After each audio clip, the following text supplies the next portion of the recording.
Palestinian President Mahmoud Abbas wants the UN Security Council to take immediate action. He's demanding the Council issue a binding resolution to end Israel's occupation of the Palestinian territories. But Abbas knows it will be vetoed by the US. So is he serious about his plan, or is he just using it to make political gains at home? This is Inside Story.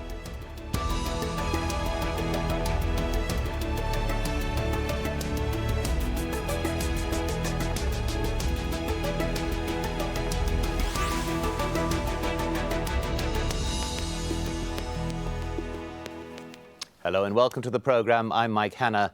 That's a plan to end the Israeli occupation. That's according to Palestinian leader Mahmoud Abbas, who's to present it to the UN General Assembly on Friday. It's the result of months of internal Palestinian discussion and a consequence of mounting frustration with a lack of progress in reaching a negotiated two-state solution. Mahmoud Abbas wants a Security Council resolution that would set a timetable for the end of the Israeli occupation of Palestinian territory. That would mean a return to pre-1967 borders and the withdrawal of Israeli forces within a 3-year period. But as on so many occasions in the past, the US is likely to veto the motion, in which case Abbas says he'll apply for Palestinian membership of a number of international organizations, including the International Criminal Court, or ICC. President Abbas met US Secretary of State John Kerry on Tuesday on the sidelines of the UN General Assembly. He's the latest in a long line of US mediators who failed in persuading Palestinians and Israelis to reach a lasting agreement. In this meeting, Kerry reiterated his commitment to a two-state solution. But it's likely he tried to convince Abbas not to go ahead with presenting his plan to the UN. The US government has warned the Palestinians against what it calls unilateral action, saying a settlement accepted by both parties is the only way to achieve a lasting peace. But President Abbas says it's in both countries' interests to end the occupation. This week, I will propose to the United Nations a new timetable for peace talks. The key is to agree on a map to delineate the borders of each country. I say today to Prime Minister Netanyahu, end the occupation, make peace. I made a prayer for an America that is a real friend of Israel, not a false friend. And just as real friends, do not let friends drive drunk.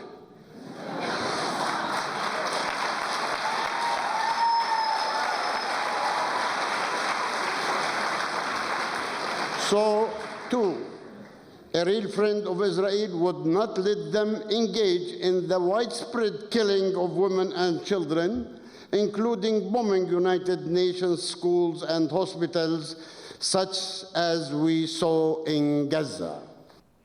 Well, now on to our discussion. Today's 3 guests are joining us from Washington, D.C.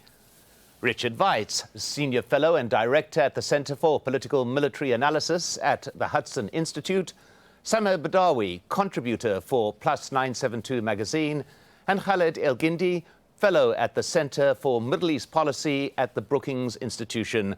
Thank you all for joining us. Let's begin with Khaled El-Gindi. Is this an initiative born out of frustration, do you believe? Clearly it is. I mean, it's an initiative that I think is first and foremost directed at the United States. It is not, I think, designed to replace the role of the United States, but actually the contrary. I think what Mahmoud Abbas is hoping to do is to spur the United States into playing a more constructive and authoritative role than it has so far. And to the Palestinians, that means putting much more pressure on Israel, and that's why he's trying to force the United States to put a timetable. Richard Weitz, your view, do you think that this is using leverage? Yes, I agree with the previous commentary. I think that's precisely his strategy. I don't think it will work, but I think that's his strategy. And Sameh Badawi, your view? I agree with both Khalid and Richard. I think that the real question here is whether Abbas can have that kind of leverage with an American president who is entering the last 2 years of his presidency and has very little leverage left on the American political scene himself. But Khalid El-Gindi, it would appear that this tactic is actually one of confrontation. There's no doubt that the U.S. will veto this motion within the UN Security Council. So in a way, it is leverage that is possibly meaningless. That it may very well be meaningless, but it is the only quote-unquote strategy that Mahmoud Abbas has. I think what it's designed to do is to force the United States into a difficult choice between doing what he would like them to do, which is to put a timetable and put pressure on Israel to finally end the occupation and establish a Palestinian state. The other choice is to actually veto something that is essentially American policy and make the United States look like it actually values the process much more than it does the outcome. And so it's a difficult place for the United States to be. So there is a cost involved. It may not be an overwhelming cost or an unbearable cost, but that is the card that Mahmoud Abbas is trying to play. Well, Richard Weiss, you heard Samar Badawi there making mention of this is not really the time for the U.S. to leap into any new initiatives given the other global things that are happening. Is there a sense of distraction or a sense of occupation with other issues going on, do you believe? I think this is precisely a bad time. Not that they've had a better time in the last few years, but it's the situation. I mean, basically all the important variables you look at are against it. As mentioned, President Obama is leaving office in the last 2 years. He may be trying to build a legacy, and Middle East would be a logical place since other presidents have done that. But I don't think that's really where his interests lie. I think he's more an Asia-focused president. So I don't think he's going to try and make a grand gesture in the Middle East. And I don't think he would have the domestic support to carry it if he tried. He tried early in the administration when he had more support, and that failed. In terms of Israel, the government there is not amenable to this kind of a solution, to put it mildly. And then you've got all these other problems in the region. Syria, Iran is still unresolved. Iraq is now newly inflamed. So I just don't see the U.S. making an effort, or if the U.S. made an effort, that it would succeed. Samar Badawi, I want to pick up on something that Khalid said a moment ago, and that is that the U.S. actually is being put in a bit of a position here. It has to be seen to be believing in the end of a process rather than the process itself. Would you agree with that fact? I would agree with that fact. I think that the United States needs to show that, but again, as has happened with previous U.S. presidents, the time horizon here that Abbas is proposing, 3 years, would put would put the onus on the next American president because Obama's term will be over by then, and it's an open question then what the next U.S. president has in mind, and unfortunately, as is always the case, the Palestinian people are the ones who pay the price for that kind of intransigence on the American political scene. So I agree with Khalid, but I don't believe that President Obama is the man to do the job. Well, Richard Weiss, I mean, the U.S. as mediator in this ongoing conflict has avoided the concept of timelines for decades. There have always been roadmaps. There have always been a new initiative. There's always been a new Secretary of State coming in, shuttle diplomacy between Tel Aviv and Washington. Yet there's been a conscious attempt to stay away from timelines. It seems to be a U.S. position that timelines are dangerous, that it is something that will only obstruct the process and not actually allow it to move forward. What do you believe? I think that's logical. I have more of a Defense Department background, and there you can do timelines. I mean, you want to figure out how many troops you can get and where you can get them, and you can work out rehearsals and drills. With foreign policy, it's much more complicated. There's so many variables that you just don't control. So they could make a timeline, then there'd be some crisis somewhere, there'd be a changing government. It doesn't work. I mean, at least now. There might be a time when you could have timelines. I think some of the demilitarization agreements with Sinai and so on had specific timelines. I think they went well. But when you have so many uncertain variables, it's kind of pointless. You're just going to have to roll them later, and that can make you look weak, or just ignore them, as is often the case. Well, Khaled El-Gindi, to go to something that Sama Badawi just said, the issue of the fact that it's always the Palestinian people who actually suffer the consequences of the inability of political leaders either to reach some kind of agreement, to get into a process, or indeed to actually present a united front against the ongoing occupation. Do you see this as a viable comment that in the end it's the people who are left most frustrated and most vulnerable to the inaction on the process itself? I think it's true. I think obviously the Palestinians are the weakest party in this whole situation, and they have borne a disproportionate price for diplomatic failures and for military military attacks and military operations. And I think part of what this is designed to do in the mind of the Palestinian leadership is to share some of that cost, to offset some of their own cost and place it on the United States. The threat to go to the International Criminal Court is designed to put some of the cost onto Israel. But if I may just address this issue of the timeline, I think what Mahmoud Abbas has done, he's not established an unreasonable timeline. He's not saying within the next 3 months we have to have a Palestinian state. He's talking about 3 years. 3 years is the year 2017, which is exactly 100 years after the Balfour Declaration, which set the process into motion that led eventually to the creation of a Jewish state, Israel. And so, we've been at this not just for 20 years, but for almost a century that Palestinians have been seeking self-determination. And the 3-year period also corresponds with something that the American Secretary of State pointed out, which is that in 2 or 3 years, the two-state solution may actually be finished. So I think what this is a deadline for is not just for a diplomatic initiative, but actually this is the window for a two-state solution. Because after 3 years, when there is a new president in the White House who probably won't have the stomach to tackle this issue, I think really it's safe to say that at that point, if there is no Palestinian state and no two-state solution, there probably won't ever be one. Richard Weiss, what do you think of that particular point? Is the clock ticking? Is at stake here the very possibility of a two-state solution?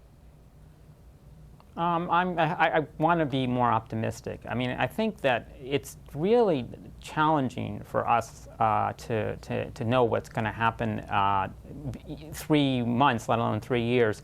The Soviet Union fell apart. None of us expect that would occur. Reunification of Germany, reconciliation of France and Germany. I mean, it's possible, and it would make a lot of sense to have the two states living in peace and harmony when the conditions are appropriate. So I wouldn't exclude it. I mean, it's an obvious solution to anybody looking at the problem. But how to get the concatenations of factors that you need to make it happen that's difficult, and we're sort of leaving it up to history because none of us and nobody can control that.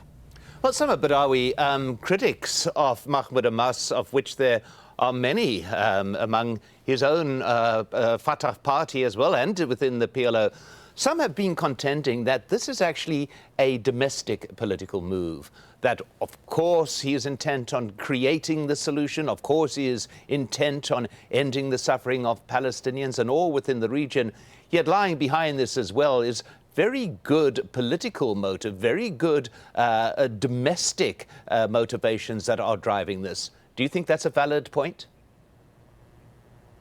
I do think it's a valid point because it's quite clear that Mahmoud Abbas, even if he had international goals in mind, he's been unable to achieve them. And we have to remember that the issue of going to the United Nations is at this point an old one. But the Palestinian people will not be duped into thinking that another symbolic move in New York will end the siege of Gaza or make up for the fact that 2,100 innocent people, or rather 2,100 people, the majority of whom were innocent women and children, were killed over the last 3 months in Gaza, and that siege continues to this day. What the Palestinian people want are practical moves that help to end that siege in Gaza, that help to end the occupation in the West Bank, that help to end the daily struggles of the Palestinian people of Jerusalem. And with or without Mahmoud Abbas, that confrontation is taking place daily. We need to remind ourselves that if things are not achieved in New York, the violence in Gaza will restart again. The protests in Jerusalem and throughout the West Bank will continue. And it's up to the United States to decide whether that is worth its time in the long run, whether the reputation risk to the United States in the Middle East as this low-grade war continues is something that is worth its time. It's not whether Mahmoud Abbas forces Obama's hand at the UN that matters. Well, Khalid El-Gindi, one of the concrete measures that we've heard the Palestinian people have been looking for was membership of the International Criminal Court. Now, we know for a fact that the International Criminal Court was saying, right, we're ready to accept you as a member. You've been trying since 2009. What we need now that you're a state is the presidential signature giving the political go-ahead for membership of the ICC. The choice was taken at the most senior levels of the PLO and of the PA not to take that particular route, which angered many within those organizations and many Palestinians in particular. Why that delay in joining the ICC? Was that just leverage for this plan? Well, I think we should think of the ICC for Mahmoud Abbas as the quote-unquote nuclear option. The threat of its use is much more effective than its actual use, which, as the parallel goes, kind of produces mutually assured destruction. So that if they were to actually go to the ICC and produce an indictment against Israeli leaders, and there is some sort of tribunal, then there would be massive retaliatory action by Israel, perhaps assassinations, perhaps exile of the current leadership. And, it is, I think, something that Mahmoud Abbas is not yet prepared to do in terms of paying the price for that. And so he would like to use the threat of going to the ICC as leverage, but I think he's very reluctant to burn bridges, not just with Israel, but mainly with the United States. And I think there would be a very decisive and severe negative reaction in Washington if he were even to join the ICC.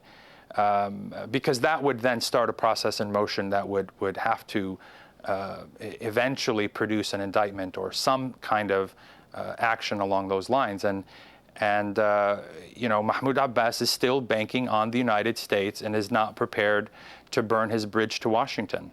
Well, Richard Weiss, what we're hearing there is basically the argument that membership of a group like the ICC is Mahmoud Abbas's last card. It's the only card that he still has to play. Membership of the ICC and other UN organizations, none, of course, which may have the practical impact of ICC membership. Is it his last card? Well, I mean, there's some problems inherent here. One, then you lose U.S. funding in theory, according to U.S. law. Two, the Israelis have claimed they're going to investigate themselves, so the jurisdiction might be disputed. But I think really, if you're thinking, what he wants to get, obviously, is get the U.S. more involved. But I think maybe he's also thinking a bit about his own legacy. I mean, the recent war has tarnished a lot of what he was trying to build, and making a gesture in favor of Palestine and against Israel and perhaps against the U.S. policy. It's a good way to end a mixed career. And so I think that's maybe what he's aiming at more than getting into a specific organization, which not clear to me would have much impact other than hurt the organization's funding and perhaps future. Well, Samar Badawi, there is perhaps the beginning of a process here which may or may not be foreseen. The PA, for example, is a body that was born out of the negotiation process. You stop the negotiation process, the reason for the PA falls away. The mutually assured destruction just made mention there is destruction of the PA as well, should it start the unilateral route, is it not? Precisely. That's exactly the point. And I think it's time that those of us in Washington and beyond begin to imagine a future without the Palestinian Authority. Because the reality is that, I mean, look, the largest Israeli human rights organization, B'Tselem, a couple of weeks ago, publicly announced that it will no longer cooperate with the IDF on investigations of alleged war crimes in Gaza. So it's Israeli civil society that's saying that the Israelis are incapable of investigating themselves. They have no interest in justice and human rights in Gaza. And it's high time that Mahmoud Abbas, who represents, at least purportedly, the Palestinians of Gaza, do at least the same. And really recognize that the peace process, as we know it, has been dead for some years now, and it's time to move to a different mode of resistance and confrontation with the Israeli occupation. Khaled El-Ginti, I mean, to continue on this particular point, the logical end of unilateral action is an end to relationship with Israel, the unilateral end to all discussions, the end of security consultations, as it is euphemistically called, between the Palestinian Authority and Israel. It's a situation in which, as I said, the central body of the Palestinians, the Palestinian Authority, ceases to exist or ceases to have any meaning. Your view? Yeah, I mean, this option has been thrown around, the option of dissolving the PA and in the words of Mahmoud Abbas, handing the keys over to Israel to be solely responsible, not just for security, but for actually governing everything from taking out the trash to paying school teachers and policing and everything else that goes with governing. And that's not something that I think Israel is prepared to do. It's also not something I think Mahmoud Abbas is prepared to do. I think, institutions, especially ones that have been around for 2 decades, don't generally dissolve themselves. Institutions have a will to continue, and there is a political motivation for continuing, in addition to an economic one. If you suddenly have 100,000 or 120,000 Palestinians out of work, supporting something like 500,000 families or 500,000 people, then the economy takes a big hit. So the problem is that you can dissolve the PA, but you have to fill the vacuum with something with something. And right now, those who are calling for dissolving the PA haven't yet proposed an alternative and a plan for how you have a safety net economically, politically, what fills the political void. In the meantime, taking the PA off the table also essentially means taking 2 states off the table. Do they have a plan for how we get to a one-state outcome or one-state solution? So all of these things, I think, are much easier said than done, but I think they speak to the underlying frustration that the PA is not what everyone wanted it to be, which is eventually become a Palestinian state, and that it is essentially a cover, a fig leaf to continue for the Israeli occupation, and that's something that American policymakers have to grapple with. Richard Weiss, are we overstating the situation by looking at it this far, by talking about the dissolution of the PA, by talking about the process that once you begin unilateral action, it doesn't stop? It's not something you suddenly rein back and say, hey, I've gone too far. What's your view?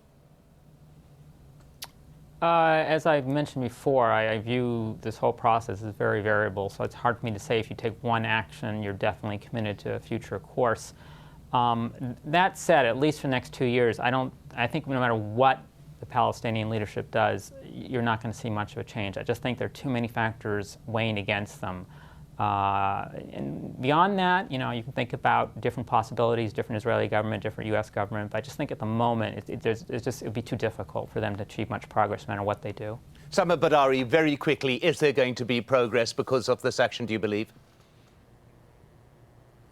I think that there will not be progress at the United Nations this week. I think that as civil society in Palestine and as well among the progressive left in Israel continues to confront the Israeli occupation, we will begin to have the outlines of what Khaled was talking about, which is the eventual dissolution of the Palestinian Authority and an alternative framework for Palestinians to continue to sustain themselves in this resistance effort.